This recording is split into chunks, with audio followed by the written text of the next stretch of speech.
En apprenant à rechercher la volonté de Dieu, David apprit à ne pas être gouverné par les situations, mais uniquement par la voix de Dieu. Cette expérience est irremplaçable. 1 Samuel 23, 1 à 12. De même, quand le Saint-Esprit nous apprend avec amour et patience cette leçon d'entendre la voix de celui qui parle entre les chérubins, et quand nous sont formulées et définies ces pensées, notre homme intérieur se forme et connaît une maturité croissante, car notre esprit doit toujours grandir afin d'atteindre cet état de fils. C'est en nous maintenant joyeusement dans une entière soumission et en apprenant l'obéissance à travers les voies de Dieu que se réalise cette croissance. La parole adressée par Dieu au prophète Samuel concernant David est aussi pour nous. Dieu veut que nous soyons des rois. L'Église est un corps élu dès avant la fondation du monde, Éphésiens 1,4.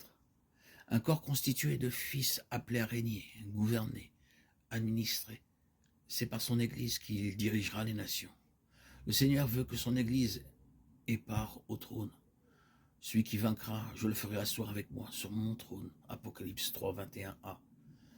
Si nous sommes dans sa maison, nous apprendrons sûrement la leçon qui suit.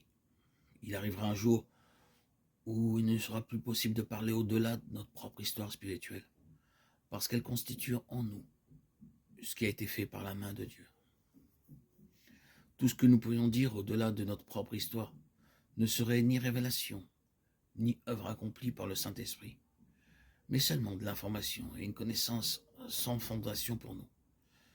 Dieu ne pourrait guère s'en servir. Le Saint-Esprit, dans le psaume 78-72, fait référence à l'expérience de David. Et David les dirigea avec un cœur intègre et les conduisit avec des mains intelligentes. Son cœur était entier, entièrement à Dieu. C'est la base indispensable pour notre éducation. Ce qu'il a appris sous la discipline de Dieu dans cette école où nous aussi nous avons à apprendre tout de lui, dans une dépendance toujours plus ajustée, il l'appliqua pour la conduite du peuple de Dieu, l'héritage de Dieu. Pouvons-nous dire honnêtement que nous connaissons une telle école? Qu'il y a aussi quelque chose de l'histoire de cet homme dans la nôtre?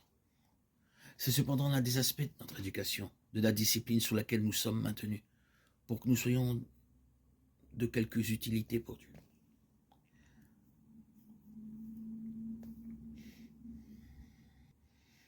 Ce que Dieu fait en nous, à travers ses voies et les épreuves que nous traversons, est en vue d'un plus grand nombre. Il en a toujours été ainsi. Et c'est de cette façon que se résume l'histoire de ce que Dieu a utilisé. C'est dans la perspective des responsabilités que nous sommes appelés à assumer dans les âges à venir que cette éducation nous est indispensable. Nous le servirons et nous verrons sa face. Nous serons les serviteurs dans sa maison en faveur de son peuple.